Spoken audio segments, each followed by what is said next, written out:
Viva Culture, une émission proposée par l'association Maison de la Culture du Havre et présentée par Isabelle Royer.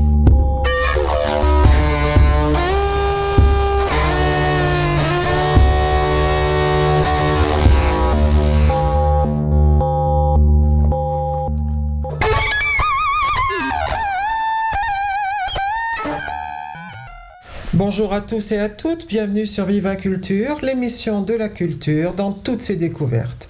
Alors dans nos actualités aujourd'hui, nous allons parler des festivals puisque la saison de l'été est une saison tout à fait propice aux nombreux festivals qui ont lieu partout en France. Alors nous allons entendre pour le plaisir, dans la joie, le concerto pour trompette de Handel.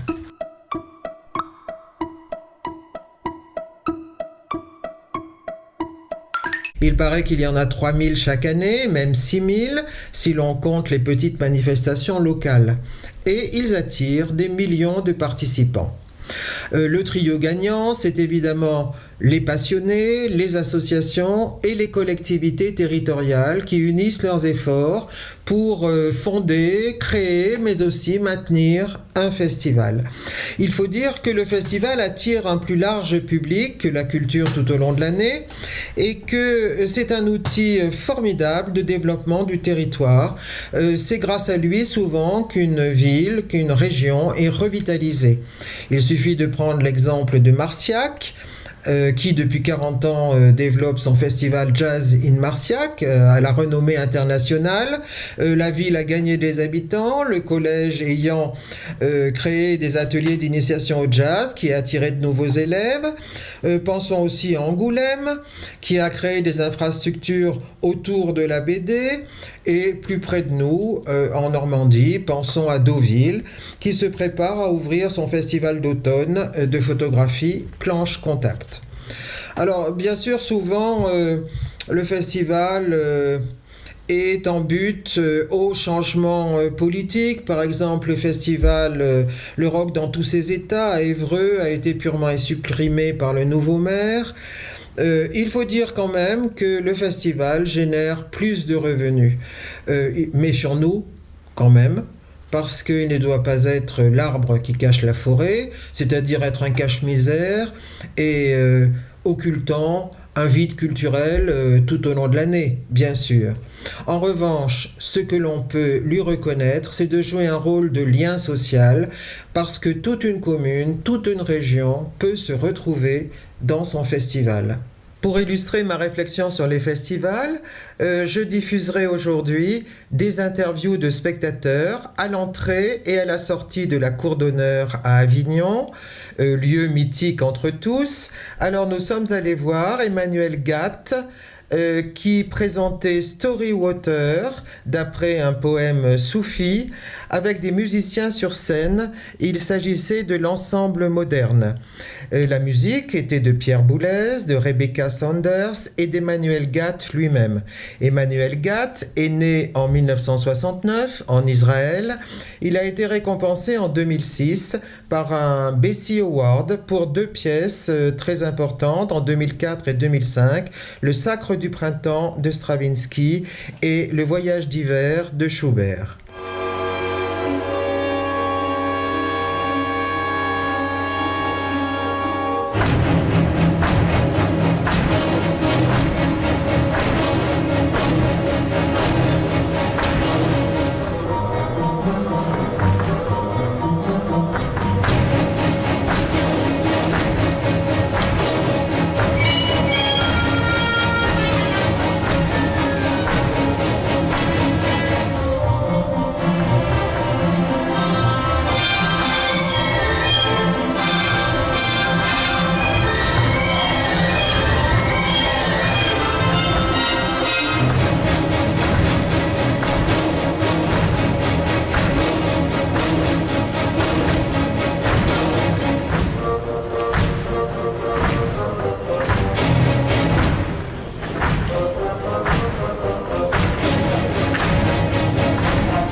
Nous venons d'entendre un extrait du Sacre du printemps d'Igor Stravinsky. Alors je voudrais évoquer aussi un festival qui s'appelle Bach en Combrailles. Il s'agissait de la 20e édition du 6 au 12 août. Alors il a été fondé en 1998, c'était donc la 20e édition. Il attire 5000 festivaliers, il proposait 27 événements. Son artiste en résidence était cette année Jean-Luc Haut. Et il a travaillé avec des collèges, des écoles de musique et mêle les amateurs passionnés et les professionnels. Alors ce festival a été fondé par Jean-Marc Thiallier, le président de l'association, il s'agit d'Antoine Anctil, et les directeurs artistiques est Vincent Morel. Alors je voudrais signaler une particularité tout à fait intéressante, c'est que l'église de Pont-au-Mur, où se déroule une grande partie des concerts, s'est dotée d'un orgue à tuyaux assez extraordinaire, puisqu'il s'agit de la restitution de l'orgue d'Arnstadt, le premier instrument dont Bach fut titulaire en 1708. Et il avait 18 ans. Cet orgue a été inauguré en avril 2004. Il faut dire que ce festival est particulier parce qu'il a lieu en pleine campagne. On aurait pu se dire « Oh là là, mais quelle drôle d'idée il a eu ce Jean-Marc Thiallier, un passionné de Bach, vous vous en doutez ». Eh bien, il s'est passionné pour ce festival qui a été repris par la suite et qui a rencontré son public. Et il dit, et quelqu'un dit, c'est pas seulement une histoire de cantate, de prélude et de fugue ou de sonate, c'est avant tout une histoire d'alchimie humaine. Et c'est bien sans doute là-dessus que repose la majorité des festivals, sur une passion partagée. Je voudrais citer Paul Claudel dans s'inspire la 20e édition. Il dit à propos de la musique que c'est pas seulement une histoire de plaisir. Il dit nous ne sommes pas des cigales qui crient à tue-tête accrochées à l'écorce d'un pin pendant la longueur d'un jour d'été. Nous avons à faire attention à ce qui se passe autour de nous et une bonne part de notre destinée dépend de la finesse de notre ouïe, de la qualité de notre intelligence et de la virtuosité de nos réflexes. Voici une très bonne feuille de route pour les spectateurs que nous sommes.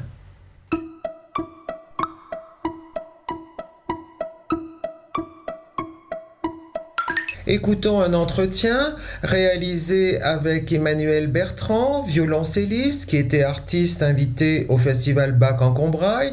Nous la connaissons au Havre car l'association Résonance l'avait invitée à venir dans une de ses précédentes éditions.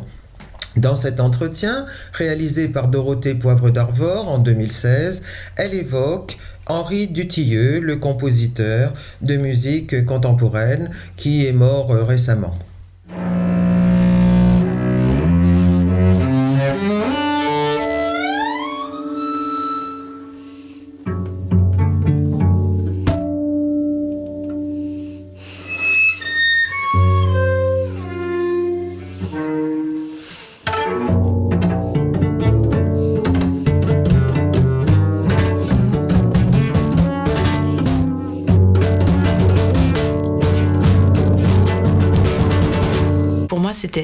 C'était fascinant. J'étais aussi impressionnée que si je m'étais retrouvée face à Schumann ou Jean-Sébastien Bach, justement. C'est-à-dire que, enfin, c'est toutes ces heures que j'avais passées à m'interroger sur la partition, parce que chez Henri Dutilleux, il y a parfois 3 ou 4 indications sur une seule note.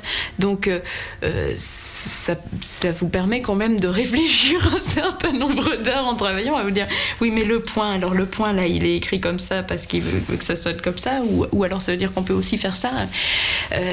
Donc là, j'avais la possibilité de poser toutes ces questions. Et puis finalement, je me suis rendu compte que malgré toute la précision de l'écriture, finalement, ça n'avait pas autant d'importance que ce que je pouvais imaginer.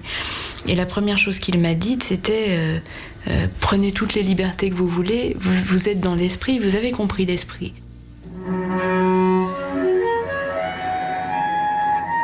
Donc maintenant, ne vous inquiétez pas, faites absolument ce que vous voulez. Et ça m'a donné des ailes.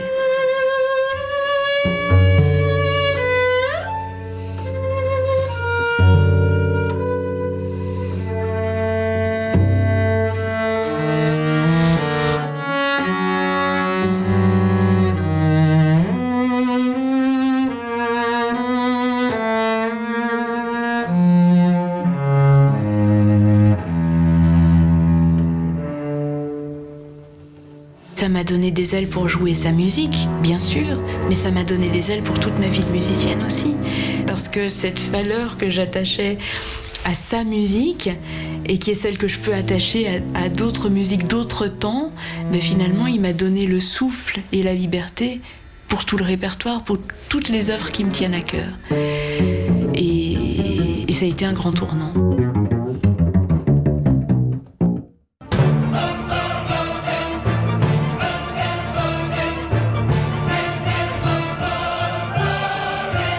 C'était hier ou presque.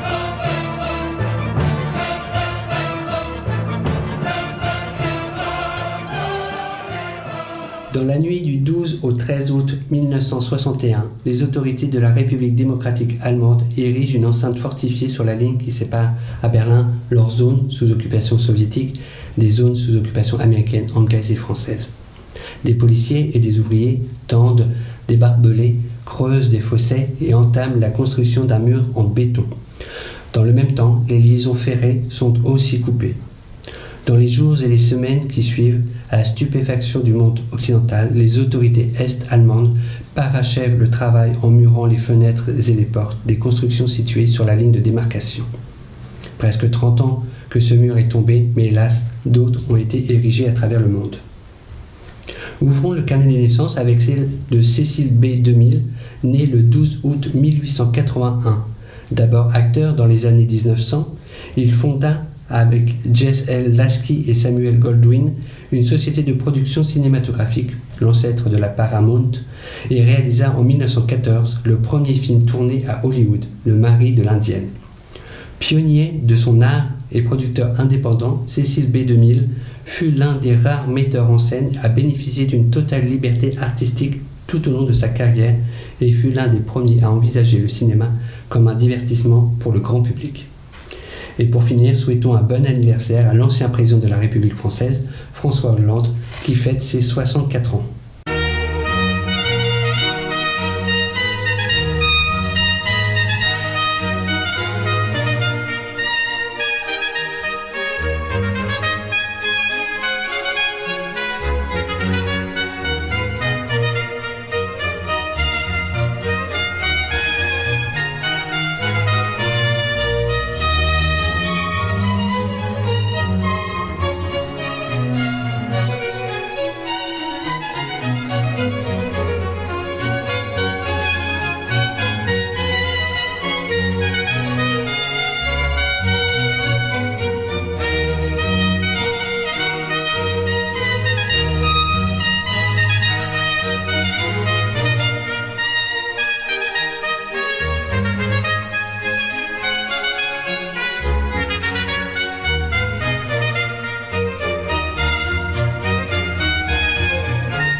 Bonjour mesdames, nous sommes à l'entrée du Palais des Papes. Nous allons dans la cour d'honneur voir Storywater d'Emmanuel Gatt. Pouvez-vous me dire qu'est-ce qui vous a incité à venir voir ce spectacle, à réserver des places? Et on sait que c'est pas très facile de réserver des places dans le IN. Très compliqué. Très compliqué. Très compliqué pour les gens de la province. Nous n'arrivons pas à avoir des places directement sur Avignon. Voilà. C'est mon ami qui les a eues par la FNAC. Ah voilà. À Paris. À Paris. Je les ai eus à Paris à la FNAC, Oui. alors que j'habite Angoulême, voyez-vous. Aïe aïe aïe. Oui, c'est intéressant. Et je constate une chose, c'est que toutes nos places sont généralement hautes, éloignées, Ah là là. alors que je les ai achetées le jour de l'ouverture des à réservations. 9h30 à la FNAC Et voilà. à Paris. Ah là, d'accord. Alors qu'est-ce qui vous a incité à prendre ce spectacle? Eh bien, d'abord parce que j'aime beaucoup la danse. Oui. Et puis d'autre part, quand on nous a annoncé ce type de spectacle avec ce chorégraphe, Oui. eh bien, il était évident qu'il fallait le voir. Oui. Et puis c'est vrai, il n'y a pas eu beaucoup de spectacles dans la cour d'honneur cette année. Oui. Or, c'est presque un rituel d'avoir au moins un spectacle Ah oui, entendu. dans la cour d'honneur. Entendu. Voilà. Oui, je comprends. Et vous? Alors, même chose. Oui. C'est vraiment la magie de la La cour magie des du Papes. lieu. Oui, c'est ça, Vraiment, c'est la ça. magie joue. Mais bien sûr, le choix du spectacle aussi. Oui. Alors, c'est vrai qu'il y a eu plusieurs spectacles de danse. On vient d'en voir un magnifique. Oui. Et on espère que celui-ci va nous enchanter. Voilà. Et c'est avec de la musique contemporaine, celui-ci? Oui, Pierre Boulez. Oui, ça vous a pas fait peur? Oh ben non. Non. Parce que Non. on en a vu un hier Oui. de Raymond Hogg avec la musique de la Calas. Eh bien, je peux vous dire qu'il n'y avait que la musique de la Calas qui nous a séduits. Heureusement qu'elle nous a porté. Le reste, Oui, on était oui. un peu déçus parce que, bon, c'est particulier, on le savait. Ah oui, oui. Mais quand même, là, c'était... Oui. Moi, il m'a déçu. Ah, et vous avez l'habitude de voir de la danse? Moi, vous, oui. vous pouvez comparer? Oui, ah ben oui. Voilà. Parce que j'ai déjà vu plusieurs de ces spectacles. C'est ça. Oui, Et oui. Raymond Entendu. Hogg a une réputation. D'accord. C'était quand même le scénariste de Pina Bausch. Ah oui, oulala, Contact Off, que c'était beau. Et oui, voilà. Mmh. Donc on pouvait se dire avec l'histoire de la Calas, mais bon, Oui. C'était raté. C'est raté. Pour moi, c'est Oui. raté. Pour nous, c'était Pour raté. vous, c'était raté. Enfin, c'était raté. C'était hermétique. Ah là là. Et alors, ça fait plusieurs années que vous venez à Avignon? Oui, oui, oui. Depuis 2014, on vient régulièrement. Ah ben voilà. 2003, voilà. Oui, oui, 2013 d'accord. même, 2013 pardon, même. 2013. Oui, Voilà. oui. On Bon. vient régulièrement. Et vous trouvez facilement à vous loger? On a trouvé Vous avez- un logement magnifique. Ah, alors ça, on va garder le petit secret, sans doute. oui. Bon, ben écoutez, merci mesdames. Et puis alors, bon spectacle à vous aussi. Eh bien, merci beaucoup, Merci merci. bien.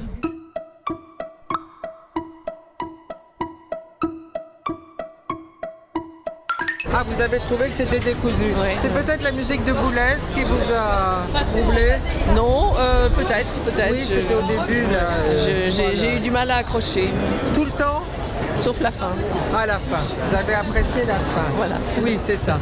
Et alors vous disiez aussi que vous aviez eu du mal à accrocher? C'est un petit peu trop contemporain pour moi.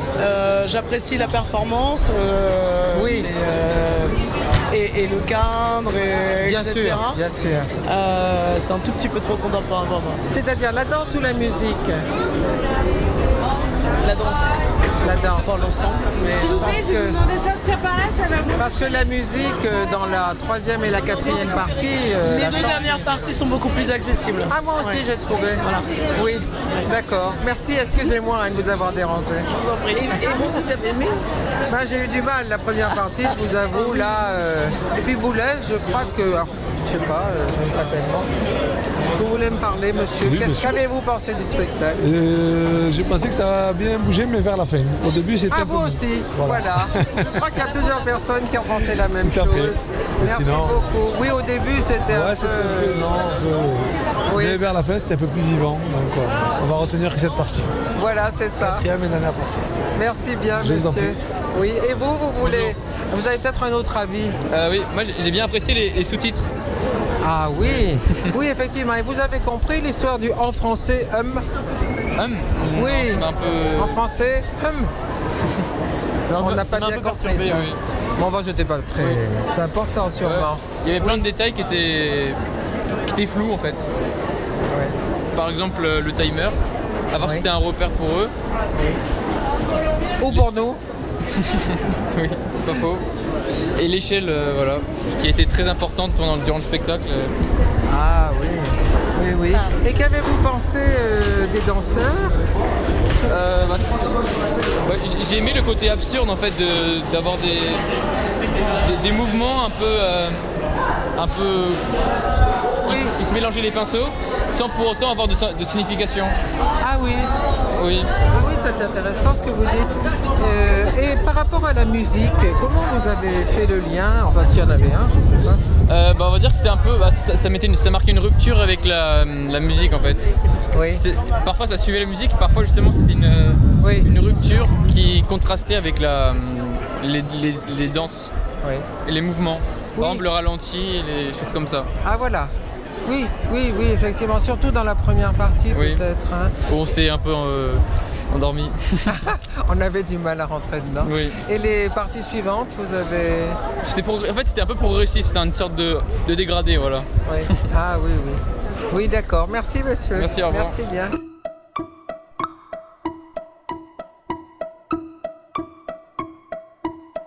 Final. Attendez. Ah. Alors, Pourquoi la plupart n'ont pas aimé, non, c'est pas... je ne sais pas, certaines personnes ont été déconcertées, surtout au début. Qu'est-ce que vous en dites? Oui, exactement. Au début, j'ai moins aimé, mais l'ensemble était très beau. Oui. Et le final était très joli. Oui. Très enlevé, très joli. Oui, c'est ça. Vous avez Après, apprécié... on a des experts après. Ah mais voilà. Moi je trouve ça intéressant qu'on voit le travail chorégraphique au début.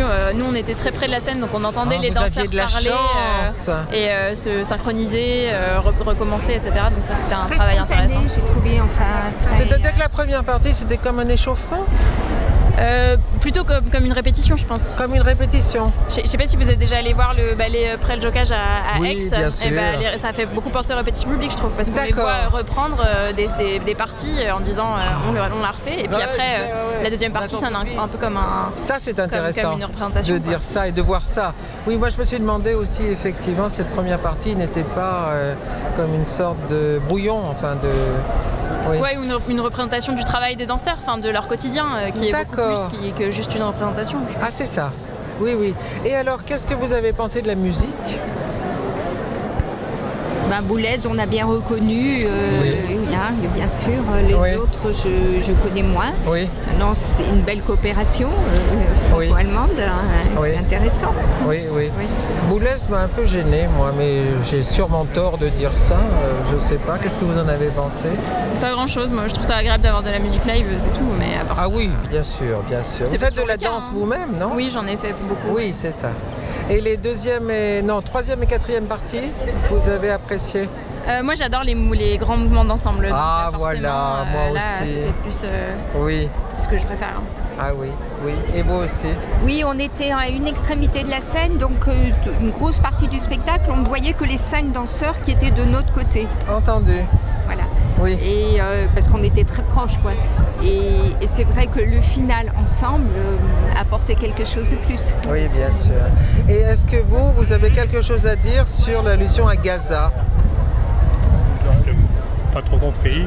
Oui. À part une profession de foi du metteur en scène. Oui, un acte politique, quoi. Mais ça arrivait un peu comme un cheveu sur la soupe, quoi. Alors, est-ce que les danseurs n'étaient pas en accord avec ces phrases, ces citations, ces chiffres abominables? Un petit peu, c'est sûr qu'ils commencent en étant tous allongés. Il y a une certaine sensation de malaise au début. Puis leur costume a changé là. Hein. Oui. Il est plus coloré, plus sombre aussi. Oui, moi je trouve que le travail sur la lumière est intéressant à ce moment-là parce qu'il a c'est sûr que c'est pas commun la manière dont il éclaire cette partie-là, je trouve. Oui, j'ai remarqué à un moment que les ombres étaient très effilées, dessiner quelque chose sur le sol dans une partie. Mais en plus nous on voyait les éclairs au loin, ça a apporté une touche un peu dramatique quoi. Oui, c'est ça. Avec l'orage qui approchait. Avec l'orage. Bon, écoutez, merci beaucoup. Donc vous êtes content de votre soirée? Ah oui. Ah oui. Vous êtes on est toujours content d'aller voir des choses au Palais des Papes, c'est une scène tellement incroyable que ça déjà ça c'est incroyable. Oui. Merci beaucoup. Excusez-moi de vous avoir retardé.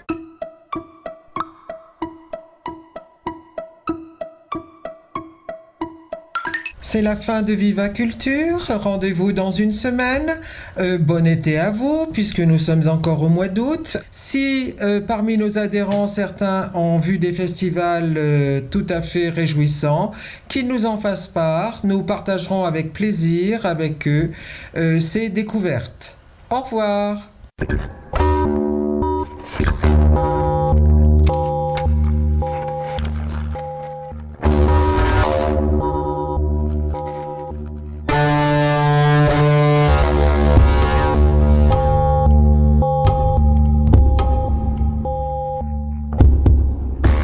Viva Culture, une émission proposée par l'association Maison de la Culture du Havre et présentée par Isabelle Royer.